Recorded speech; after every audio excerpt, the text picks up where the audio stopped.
Good morning. Today is the third day of the second Adar, and the 13th of March. We're holding by the fourth reading, Parashat Pekudei. And in the fourth reading, it ends. Let me just find the entire verse.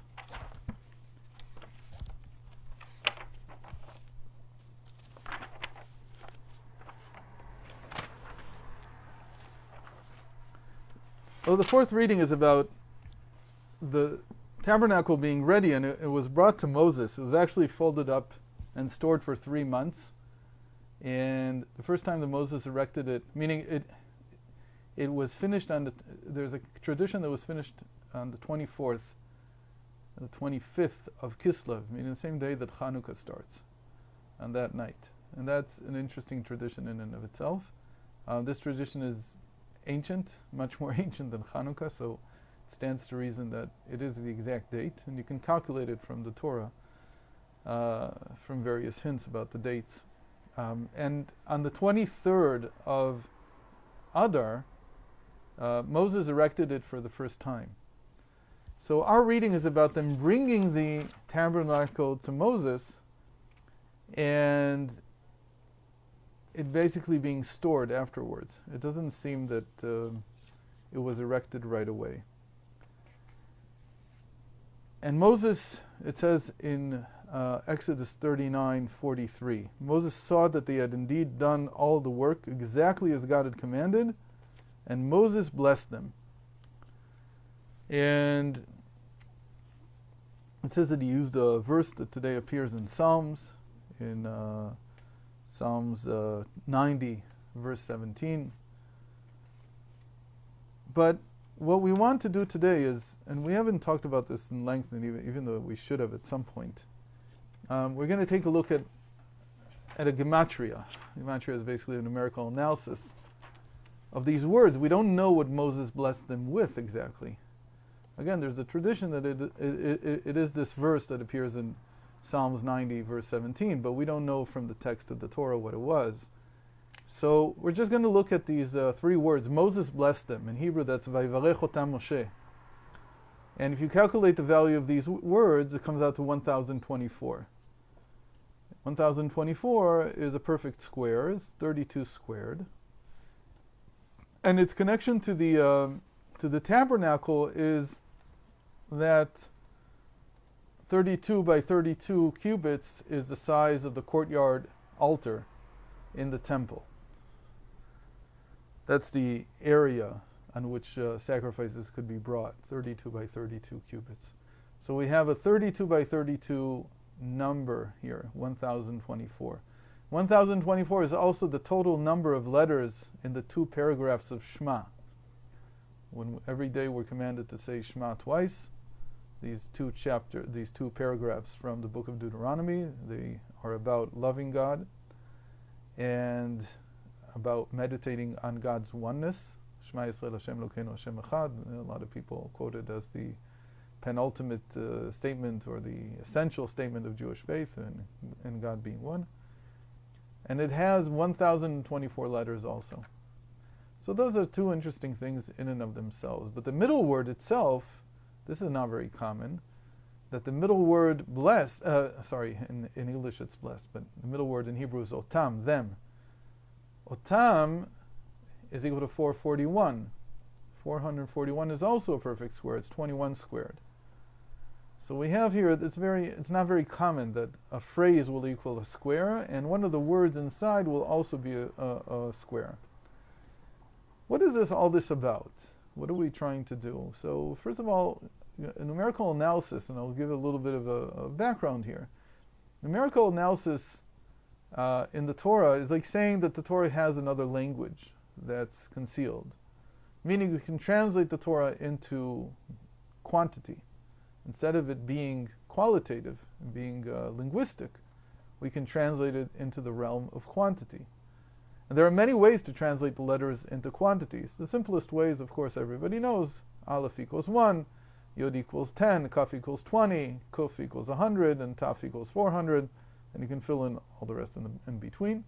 But there are many, many methods of mapping, transposing numbers for letters. But that's the simplest one, which we call the normative gematria. When you translate into quantity, you can begin to analyze in different ways.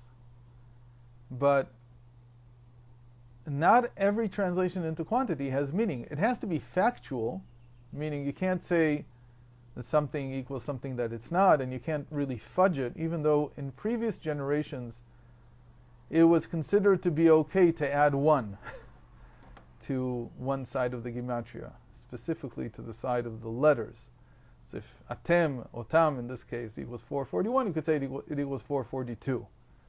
Why that was, how it was, in our generation, Rav Ginsburg says, unless there's an extremely, extremely good reason, which almost never happens, you have to keep it factual. You have to keep it precise. So whatever it comes out to, that's what it is. And you have to work with that. The idea now is that many things equal many things. I mean, take the number 1024, we could find many things that it equals. So it's not the point about finding something that it equals. The point is finding something that it equals, and then it sheds new light on the whole topic. And like in our case, we're saying that Moses blessed them, and we don't know what the blessing is. So is there something that we can figure out from 1024 that would somehow shed light on what this blessing may be? So one might say, oh, there's 1024 letters in the Shema, maybe that's what he said. Could be. It's a possibility. It's not something that's impossible, but it's not very analytic. I mean, we can do better than that. So really, to do better than that, you have to start getting creative. And creativity, like in chess, depends on having a tremendous amount of experience, having seen everything already. There's probably not very many numerical analyses that somebody like Rav Ginsburg hasn't seen. He's seen it all from the ancient times to the modern times.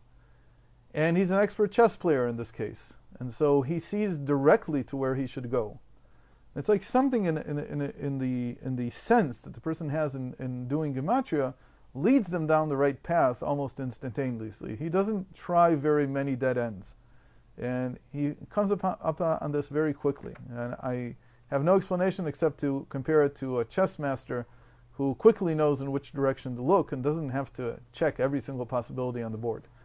So the idea here is that he says these three words, Vayivarech otam Moshe, Moses blessed them, each has an odd number of letters.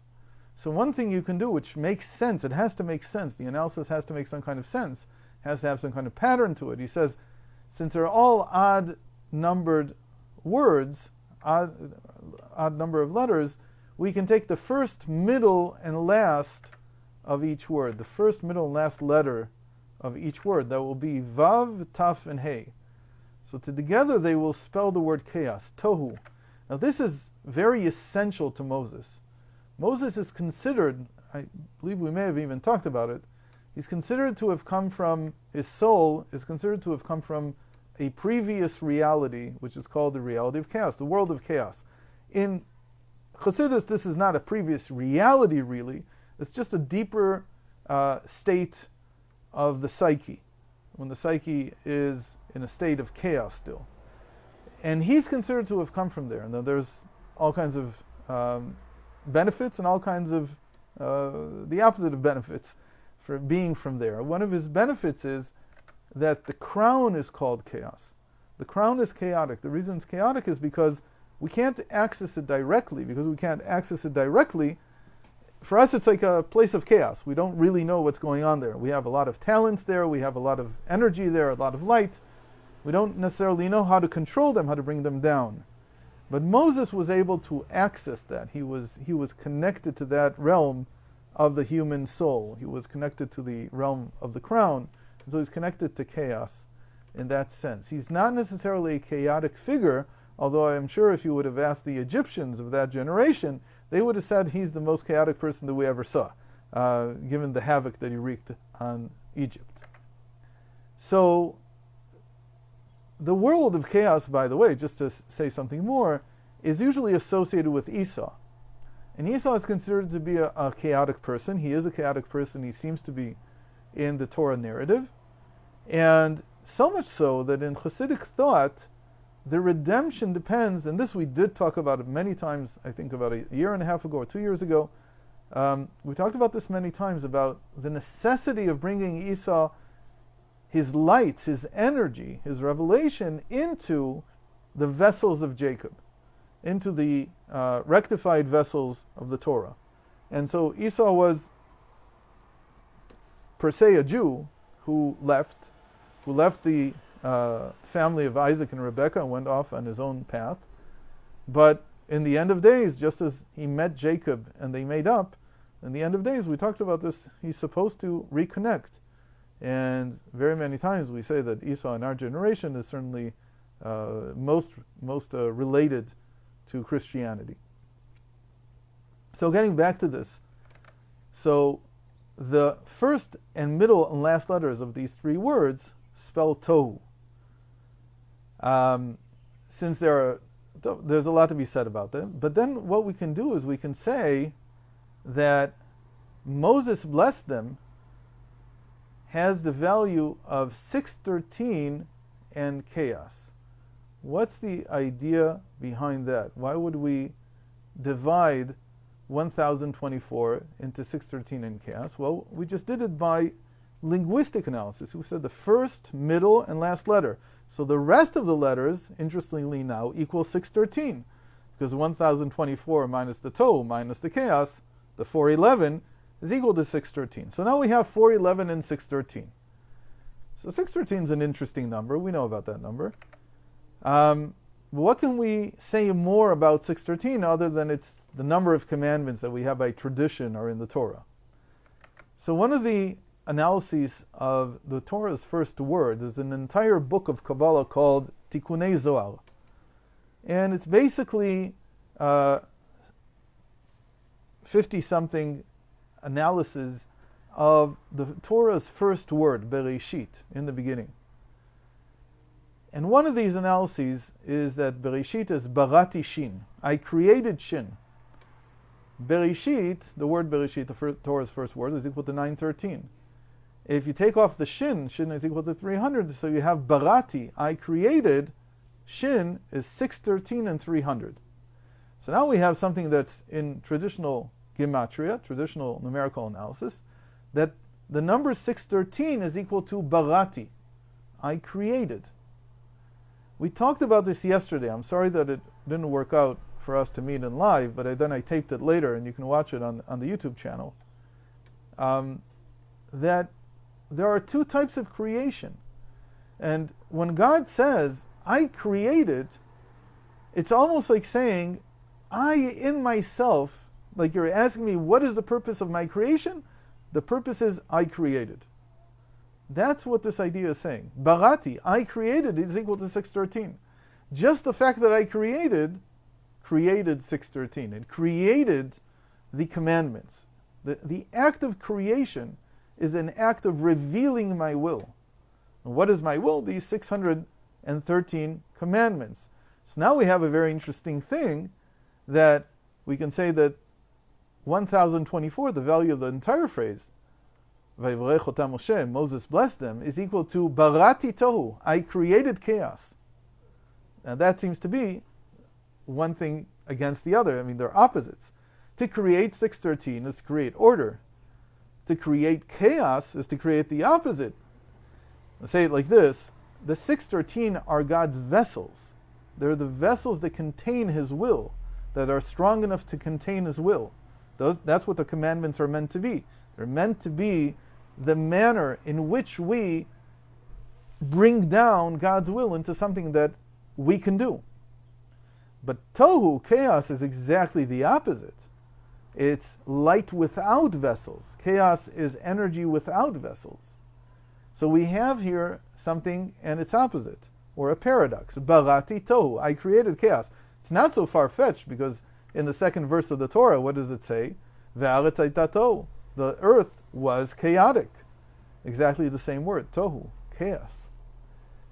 Chaos is a part of cosmos. You can't take it away. It's a part, and we talked a lot about this yesterday. So we have here, I created chaos, but chaos, interestingly, in the early works of Kabbalah 411, is the value, and they talk about this, not only of chaos, but also of yesh mi'ain, something from nothing, or creation ex nihilo. And therefore this whole phrase, Vayivarech otam Moshe, Moses blessed them, is equal to the phrase, I created something from nothing, or I created ex nihilo. And if you're following the morning classes, we've been talking a lot about this in regard to the contraction. The contraction creates chaos, is a way to maybe even skip over the chaos that creation creates in our mind. How can God create something physical? That is the philosophical question. The answer that the Kabbalists give and the answer that the Torah gives at the beginning of the Torah is, he skipped over all your questions. Meaning, there's chaos in the mind when you try to figure this out. There's no way you can figure this out. It's an impenetrable paradox. It's an impenetrable question. But here we are. The world is here. It's physical also. It's not just spiritual. And so, barati yesh me'ain is meant, I created something from nothing, is the same thing as I skipped over all the chaos in your mind in order to create the world. And that is exactly one of the reasons why we have a physical world.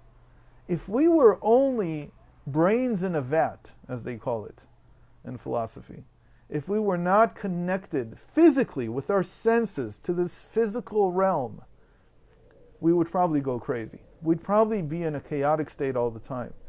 Reality has a way of grounding us. Reality has a way of bringing us back into something that we can hold on to, that we can be certain of. Some people once asked, how do you know that the world was created? How do you even know that the physical realm is real? Maybe it's, like some people want to say today, maybe it's just a simulation. It doesn't really exist. Maybe it's just it's a whole simulation run in some big computer. The answer is because the Torah says, Bereshit bara Elokim et hashamayim v'et haaretz. It's because there's a first verse of the Torah that says, God created the heavens and the earth. And the creation is creation ex nihilo. It is a physical reality. So comes Moses and blesses them. What does he bless them with? He says, I gave you God's commandments. You churned it into a reality. I gave you something that was, in its essence, spiritual. Just commandments that were not yet physical. But you churned this into something physical. And he blesses them, and this is actually the essence of that verse in Psalms 90:17, in which he says, I bless the handiwork of your hands, that everything that you do in your life be of the same type of being able to take the totally spiritual and bring it down into the physical, make it concrete, make it into something that you can actually hold with your hands in the same way that the tabernacle is now an actual reality. And it doesn't stay, that the spiritual doesn't stay something detached and because of that sometimes chaotic, apart from the reality that you live. And that was the essence of his blessing. And you can see it in Psalms 90:17. Along those that same idea is that verse. Thanks for joining today. Hope to see you tomorrow.